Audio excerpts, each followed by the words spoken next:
Hello, and thank you for joining me today. If this is your first time visiting, I certainly appreciate you giving me an opportunity. Please be sure to check out some of my other videos and maybe even consider a subscription to the channel. For those that are returning, as always, thank you for your continued support. It is always appreciated, and please be sure to drop down and leave me a like for this video. Now today we're going to be working with the 2000 Honda Accord. I'm going to do something to brighten up these wheel covers here. I've done this before, painted them back silver. They look good for a couple of years, but I really didn't take the time and do the nice job that I should have to give me a good long-lasting repair for these wheel covers. So in order to get the wheel covers off so we can start working on them, they are actually held onto the tire by the lug nuts. So we're going to have to pick the car up one tire at a time, take the lug nuts off, and then put them back on after we have removed the wheel cover. Then I'm going to take the wheel covers, I'm going to wash them real good with soap, and I'm going to wet sand them. And also I'm going to get this car washed up really quick. It hasn't been washed in probably 5 or 6 years, and go ahead and take care of that as well. I'll come back when I'm ready to start showing you the procedure for getting these sanded down and get them painted back up.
There we go.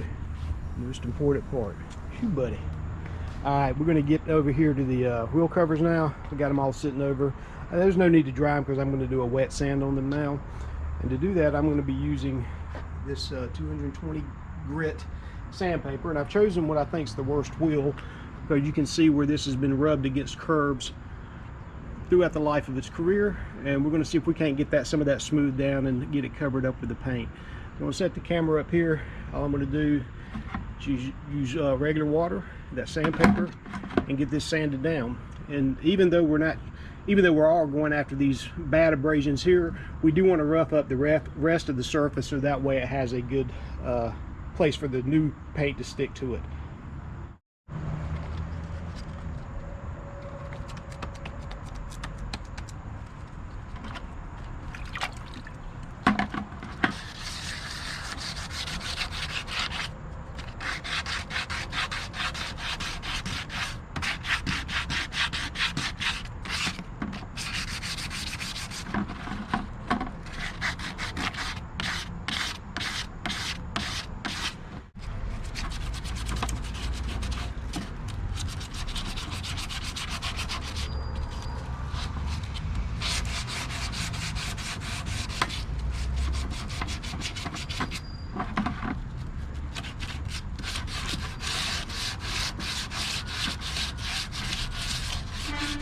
Alright, so I'm going to go ahead and call that one good enough. We're going to go ahead and get that dirt off. You can see it's just scuffed up at this point, which is exactly where we want it to be. It doesn't have to be perfect.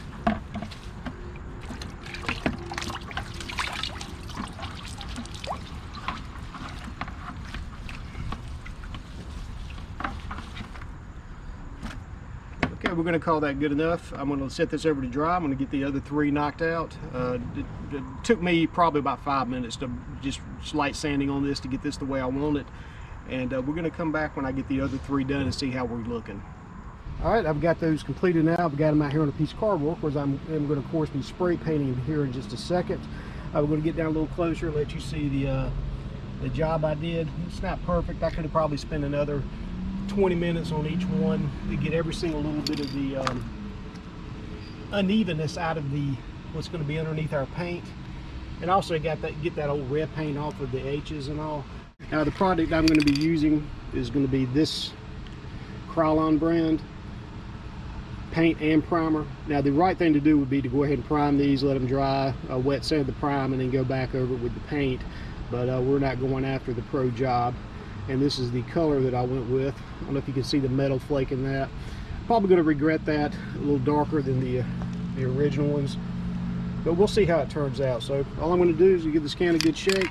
I'm going to go over and give each one of these a light first coat and let that completely dry and come back and see where we're at.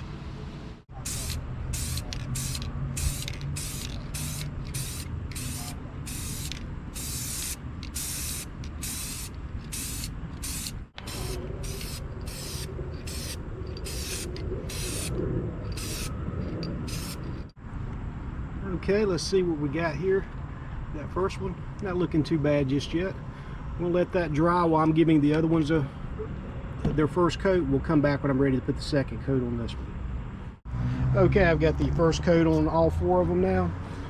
It's a little blotchy, but that's expected with the first coat. If you put it on too thick, you're looking at runs. You get little specks in your job and all. So it's always best to do one light coat, let that dry pretty good, and then come back with your second or even third coat if you think you need it. This can that I have feels like it's about half full now, so this is probably going to be one more coat for me. If I was going to do it right, I probably would go after 3, maybe 4 coats, sand it down, and maybe even spray it with a clear. But we're not going to go after that type of job here. We're just showing you how to get you a good, nice, bright hubcap put back on your old dog Honda.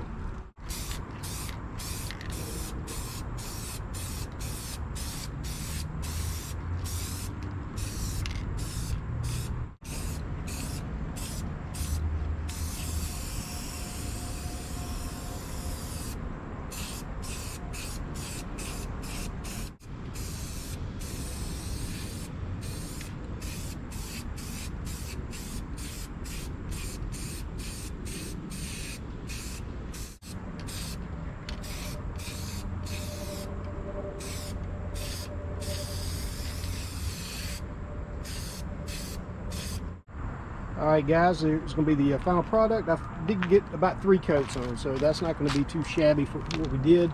See, I completely covered that red paint that was left, the scuffs that are along those fins.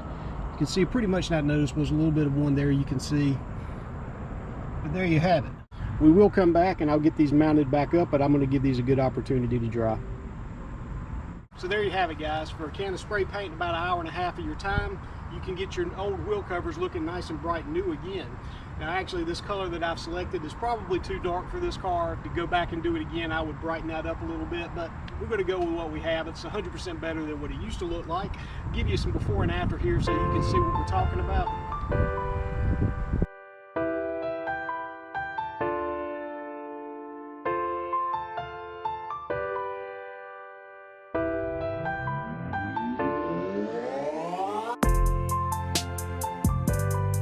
So there you go, we have applied lipstick to a pig, but that's okay. I think it's good that you take care of your old beater cars where you can, and this is an easy little brightening up trick that you can use on yours as well.